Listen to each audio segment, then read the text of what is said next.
Hi, I'm Dan Robinson with the Great Lakes Spirituality Project, and I'm very grateful to be talking with Reverend Edward Pinkney. Reverend Pinkney is with the Benton Harbor Community Water Council, who has been working to help the community address the problem of dangerous levels of lead in the water in Benton Harbor. Well, thank you very much for talking with me today, Reverend Pinkney. Well, thank you, Dan Robinson, for having me because I think this is just a tremendous opportunity for people to understand that water is life and we need clean water. Well, I couldn't have said it better myself. So why don't we get started with you? For those that aren't familiar with the situation in Benton Harbor, can you describe what's happening there? Well, let me tell you how all this came about. Can we start there? You can start there. Absolutely. One of the Ben Harbor Community Water Council members, daughter came in from Texas, and she came in and she wanted to run some bath water. Um, and in the process of running the bath water, she discovered that the water was gold, yellow, Wow. and it should not be yellow. And she asked her mom, her mom is 70 years old. And she said, Mom, how come the water is this color? And she said, it's always been like, it's been like that for over 6 months. And she said, you've been bathing in water like this? She said, yeah, they never told me that the water was bad or anything. So the daughter contacted me. I told her to get two jugs of water and take it and give it to the mayor of Benton Harbor so he could see and have it tested. That was the whole game plan. She took it, gave it to him, and he wouldn't even look at it. He left it, he left out the chambers without even looking at the water. He didn't want to touch it, he didn't want to do nothing. So she called me, I told her to bring it to me, and I'll send it out to the University of Michigan and biological lab and have it tested. And when we did that, it came back with over 300 parts per billion of lead in the jugs that she had. So right there, we knew we had a problem, a major problem. So during the process of that, we went to the supervisor of the water plant and was talking to him. So what I wanted to do, I wanted to get in there and look around and take notes, so if I could witness some of the problems that at the plant. But during the process of doing that, this guy name is Michael Malley. He's no longer with the Benton Harbor Water Department. They fired him, and I'll tell you the reason why. I'll get to that. But this he asked me to help him do the sampling, and he wanted the Benton Harbor Community Water Council to help him because he had never completed 60 samples, and it takes 60 samples to get this thing done. So if you don't get 60 samples, you'll just be tagged or labeled out of compliance. And normally when you're out of compliance, you get fined, but they never fined Benton Harbor for reasons unknown. And that's Eagle. They never fined him. So here's what we did. We helped them get 60 samples. It came back 22 parts per billion of lead on the average of the 60. It averaged out to 60 parts. That was way too high. 15 is the action level. You see, anything over 15, there's got to be some action done with it. And that's where all this came about. The first year we did it with Michael Melly. The second year we did it with Michael Melly. It came out 24 parts. But here was the problem, lads. The city government, the mayor and everybody else, they knew that the water was bad, but did not tell the community. See, that was the issue. We're telling the community that the water is bad, but they have more validity if they say the water is bad because that's government. So we're still saying the water is bad after the first year, after the second year. After the third year, it came back 24 parts per billion. But it would have been higher than that because we went out, we got 63 samples, and it was at 63, it was at 33 parts per billion. So that was a major problem. So they ordered me to go out and get 14 more to bring that down, the average down more than anything else, which is cheating. I didn't know that though at that time until after it got back. And then they informed me that it's down to 24. I said, what down for 24? I said, that's what you was doing, trying to get me to lower this down? So then this is what we did. We had a round table with the EPA. And it went, we talked, it went well. It's just like you and I having a conversation now, a bit more or less. And we told them what we wanted. 2 weeks later, I wrote him a letter, finding out, what we're going to do and how we're going to start fixing this problem in Benton Harbor. He wrote me a letter and said that Alan Watts, he wrote me a letter saying that they have done everything they can do to help the city of Benton Harbor. I didn't like that. So I sit down with the Benton Harbor Community Water Council, and I told them that we had to do something. And we voted to file a petition with the EPA to get things stirred up. And when we filed that petition with the EPA, it got everybody moving. They immediately, at that time, figured that we was for real about what we are saying, you see, because they had no idea that we was going to file it. But right before we filed it, the governor came out of her bag, or she got wind of it, and she promised to give the city of Benton Harbor $20 million, which I knew was going to be difficult because we have what we call a Republican Senate and a Republican House, and they wouldn't give her a major victory like that. But she did get 10 from them. So I'm not mad at all about the 10. So that got us moving. All that got us moving. So now we're not satisfied. We want her to supply bottled water to the community. And at first it was a fight. She didn't want to do that. She wanted to put water filters into the community. And we said, well, we need to have a study just to make sure that the water filters will be able to filter out the amount of lead that's in the water in Benton Harbor. And first they balked about it, but then they realized that was the proper thing to do. So now they supplying bottled water. Just the other day, she made the announcement that they're going to have all the pipes replaced in 18 months. At first we said 5 years, but after we got more information, we said it should be done between 6 and 12 months. But I can live with 18. Newark, New Jersey had 20,000 lead pipes, and they got it done in less than 2 years. Benton Harbor only has 6,000 lead pipes. So they had 3 times more than what we had. And it seemed like we should be able to get it done between 6 and 12 months. That's what I'm thinking. So that's where we are at here. We're making sure that we're doing what needs to be done for the people. See, it's all about the people. You cannot live without clean water. Mm-hmm. And here, before I'm gonna end with by saying this. The governor knew that the water was bad and did nothing. The language she used in the language abundant caution, don't drink the water, which is the wrong language to send to the people. I'm telling her to use the word, the water is unsafe to brush your teeth, to drink, to cook, to bathe in, and to make baby formula. The key word here is unsafe. If you tell somebody because of abundance, meaning a lot, a caution, I got a problem with that. And it's always in the language. We have to tell them and teach them and show them and make sure they understand the language is very important. So I'll end right there, and then you can ask me all the questions you want. That's fine. No, I appreciate that. It helps us all kind of, myself and others, understand the situation better. So when you say we, now I know that there's the Benton Harbor Community Water Council. Right. Right. And then the petition that you mentioned filed with the EPA. Now, is that the one that also includes from the Great Lakes Environmental Law Center, the Natural Resources Defense Council, and other groups? Yes, there's a total of 5 petitions, actually 6 petitioners.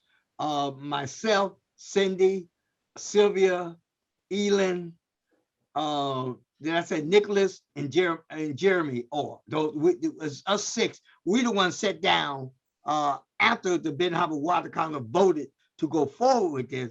We sat down with them and decided how are we going to do it, and the language, which was so important, because the language is very, very important. If you don't get the language right, it might confuse a lot of people. Yeah. So the Community Water Council, Who's a part of the community? Tell me about the Community Water Council. It's a total of 22 of us. We have a president, a vice president. We have a chair. Well, I'm the chair, but we have a sergeant of arms. We have a secretary. We have a treasurer. We have all these things. It's a group of residents from Benton Harbor. That's who they are. They're strictly a group of people from Benton Harbor. That's who they are. Okay. Now, I've seen this come out in news reports. I mean, this pointed out in news reports and in conversations with you. But my understanding is Benton Harbor, 85% Black population, 5% Hispanic. So it's predominantly a Black community. Do you think that had anything to do with how this was handled? Oh, absolutely. It's a major reason. Imagine this and think about this. You got a white lady with a baby in her arms doing an interview on TV, and she's crying, telling the world that this lead is killing and affecting her baby. They would have the Army down here, the Pentagon. They would have the Army Corps. They would have FEMA down here. Joe Biden will be here, and everybody, because it's a white community. But by it being a Black community, they figure like this: what's a little lead? We're not going to worry about the city of Benton Harbor because it costs too much to fix it. This is the problem. Environmental racism is real and it's alive. And Benton Harbor is a perfect example of that. When you say environmental racism is alive,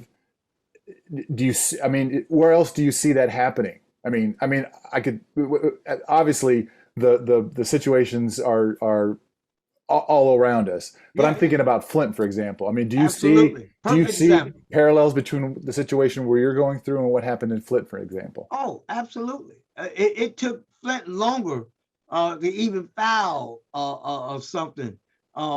It took us 3 years to get enough wisdom and knowledge to file this. That's how long it took us to really get the knowledge, because we knew that we had to do something. And at that time, I didn't have a lawyer. I knew Nicholas and all them, years for years, and Sylvia and them. I knew that, but we wasn't really willing to take that step until the EPA wrote that letter saying that they have done all they can. That letter propelled us to go into a whole different direction. Now, when you say Nicholas and Sylvia, who are you referring to exactly? Nicholas Adonis from the People Water Board. Nicholas, he's the attorney who's handling this, and Cindy, and Elin is our engineer. She does, she does all the background work. She does all that, and she loves it. And by her loving it, it makes it easier to be done. Sure. Now, I'm curious, as a reverend, as a person of faith, how do you see this situation? Why do you think it's important for you to be involved in this fight? Here's the key thing. Somebody got to do it. And I don't see nobody in Benton Harbor capable of doing this. Because now you're not only going against the federal government, you're going against the state government and the local government. And things get a little icky because they have the power to do several different things. They can figure out a way how to neutralize you, you see, and intimidate you, which they are very, very good at down here. And that's why we use the term environmental racism here, because racism is alive and well here, you see. And that's why I don't see nobody willing to pick up that torch and carry it to the level that we have carried it to so far. Not in this community. It had never been in this community, and it never will be in this community. Do you think? What does your faith tell you? What does your faith tell you about this situation? Does it impact it at all? Does it color how you look at this? Oh, absolutely. My faith tells me that faith without work is dead. Ask and it should be given. It says, seek and thou shalt find. Knocking, the door will be open. We're knocking. We're knocking to knock that door open if they don't open it, And I believe that. I believe there's never, ever a change without a conflict. Never. They're not just going to go out here and do the right thing because you ask them. If they don't think that you can make some changes, then if they thought for one moment you could make changes, they won't do anything. That's their history, And when we talk about history, that's what we're saying. That's what they're doing. They would care less. They are shocked that we was able to file that petition. They're shocked. It blew their mind away because they said, no way possible, Benton Harbor, the people here have been miseducated, There's nobody here who's qualified to take this thing to another level. But the Benton Harbor Community Water Council did it. It rocked their world. So when you say the they, do you mean the local leadership, the state, the Local, EPA? state, and federal, all three of them together, all combined. They were partners in this, trying to deceive the residents of Benton Harbor. See, the city and the state knew for 3 years. Both of them knew. So both of them are guilty. You see, both of them, they should hold not only the city of Benton Harbor, but the state, the same way they did Snyder. They should receive the same fate that they received. There's no ifs, ands, and buts about it. There's no reason in the world why anybody should have to drink this water for 3 years and you knowing it and not telling nobody. So what is the source of water for Benton Harbor? Where do you all get your water from? Lake Michigan. Lake Michigan. Okay, so it's pulled in directly from the lake. Okay. Directly from the Great Lakes. I tell you, we're surrounded by water, and yet we can't have water to drink. Nobody should be subjected to something like this. We're surrounded by water, and yet still we do not have any water, clean water, safe water to drink for ourselves, our children, or anybody else. And here's the thing. It was like nobody cared. I mean, if you get 22 parts per billion of water the first year, that should have told somebody something, but not in this case. The second year, I'm thinking, well, maybe one of those years was 24. We had 224 parts per billion. But here's what they tried to do. The people inside the water plant tried to water this time in 2021 down by going out getting more samples so the average should be lower. I'm going to be honest with you. I did not know that was their intention until after we have completed it, sent it to the lab, and got it back. When we got to 63, it was at 33 parts per billion. 33 parts per billion will kill anybody. Let me tell you this. We even had a dog. Well, this guy had just got a Great Dane. He's 7 months old, and he loved that dog. And he was feeding the dog the water. The dog got sick. He took it to the veterinarian. And the veterinarian told him that your dog is only going to live 1 more week. Told him that. And he died within that week. But my point is, that water killed him. I had another friend who had three pit bulls he had, and 2 of the pit bulls died from drinking the water. And it goes on and on and on, this story. But the point is, somebody had to do something about it in order to get their attention, and the Benton Harbor Community Water Council did it. So I know that the Water Council has been doing great work with trying to raise this issue with the EPA petition, but what other things has the Water Council been up to to help address the problem? Well, one of the things, we had a program, Stop the Leak Inside Your Home. And what we did, we 100 homes we located and fixed all their leaks for them, 100. And during that process, we discovered something that, when we turned on the faucets of most of the people's water, it was like a rust color, and that automatically, got us all thinking. And when we came together and make our report, we basically said the same identical thing each time. So that's one of the programs. We was also out providing water filters for people and also putting it on, because a lot of times people didn't know how to put the water filter on. And what we would do, we would go home to home. We bought 150 water filters at first and distributed them among the community, and not only trained them on how to use them, also put it on for them and give them the understanding that when it's blinking red, it's time to get a new one. Now, is there water distribution going on right now in Benton Harbor? Yes, it is. But unfortunately, what I see the water distribution as a failure, because 80% of the water that's being distributed is going to areas that has clean water. And unfortunately, that's a bad sign. It's all right to dump water off here in the city of Benton Harbor, but make sure the right people get the money.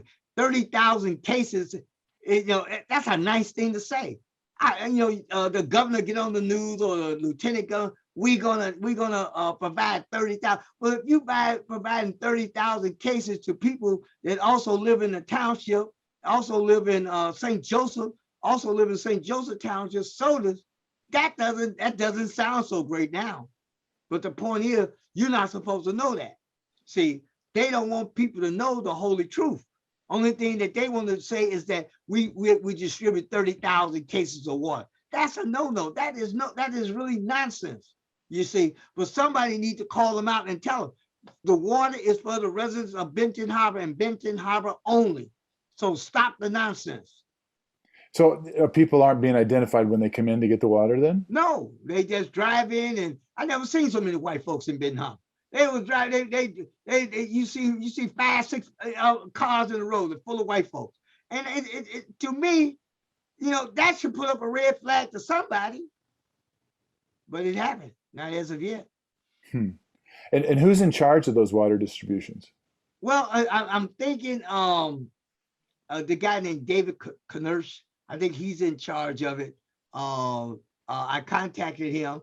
One of the ministers that they selected to distribute water, he gave a house address to distribute water. They're doing all kind of stuff. The thing. See, we the one filed the petition. Everything should be ran through us anyway.